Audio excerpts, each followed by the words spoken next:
Say hello. What are you doing? On camera.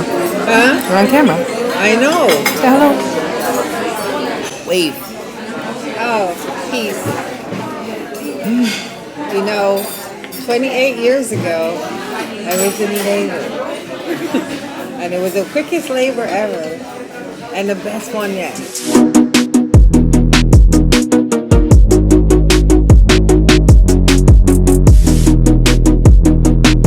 And the best one yet. A lot of drugs? Is that why it was the best one? Huh? That was the best one? You had a lot Yeah, of well, drugs? you're the biggest one.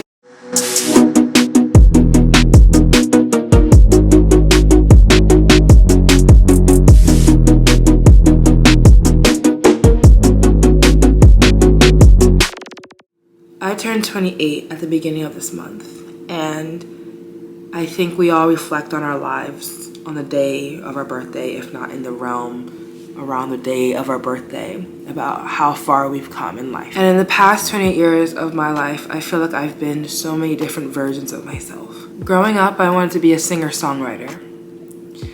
And then I grew up a little bit more and I wanted to be a math teacher.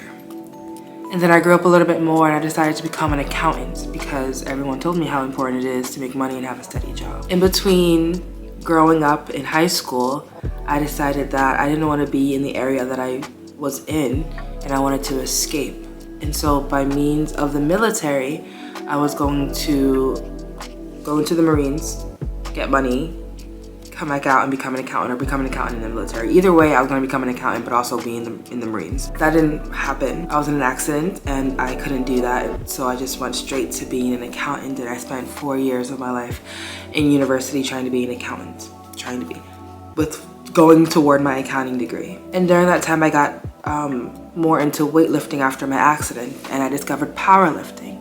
I decided that with getting my accounting degree, I also wanted to become a professional bodybuilder, do competitions, and I also, at the end of the day, wanted to build my own gym because I got really into fitness. After graduation, I became a full-time accountant, and I did that for about 4 years. During that time, I did powerlifting, and then I fell off powerlifting, and I no longer wanted to get my own gym. I grew up a little bit more, and then the pandemic hit.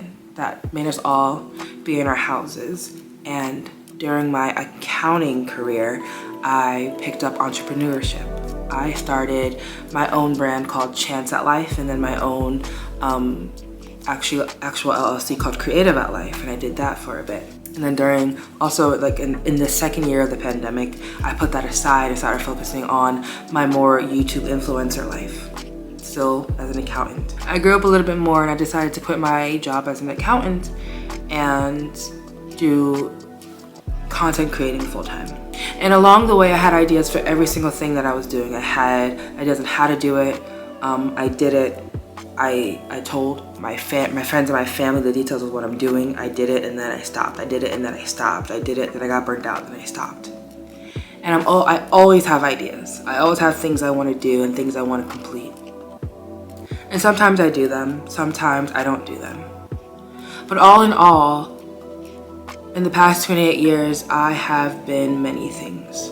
I have done many things. I have thought, felt so many things, and met so many people. I have lived a really full life at 28. And I'm still all of those things. I can still be an accountant if I choose to go back there. I'm still an entrepreneur. I'm still a content creator because I consistently create content.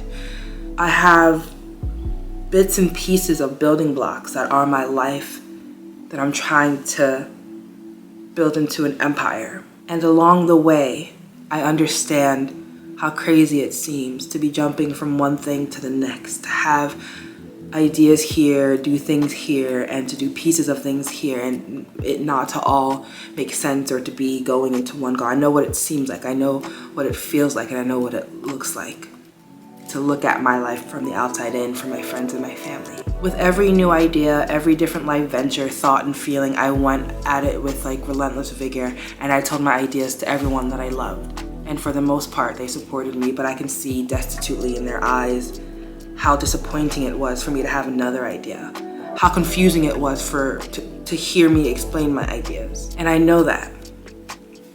Being 28, quitting my job, giving up my apartment, and putting myself in storage has been one of the craziest things that I've done because I don't really have a home. I don't have a consistent amount of income. And I know it looks scary from the outside looking in, because right now it's travel around the US, but what will it be a few months from now?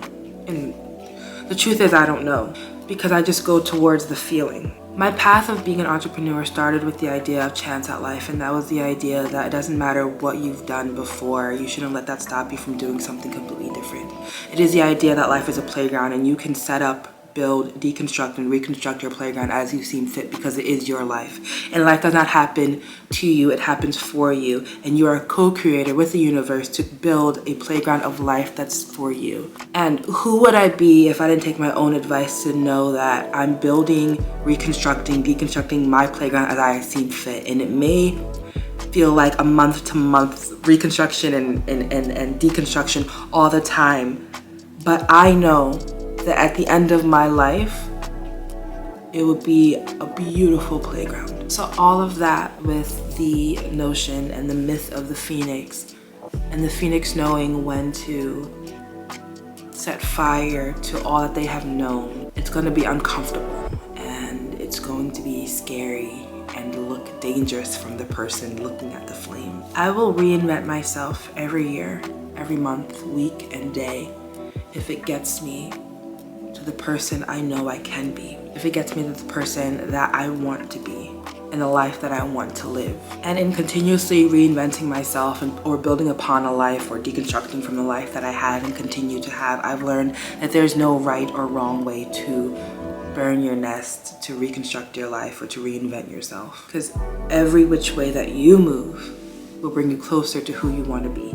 And if you're doing something that you have never done before, physically, because essentially I believe that you've done this, that I've done this transformation spiritually already. But when you're doing something you have not done physically, you're not going to know what it looks like, and you're not going to know the correct path.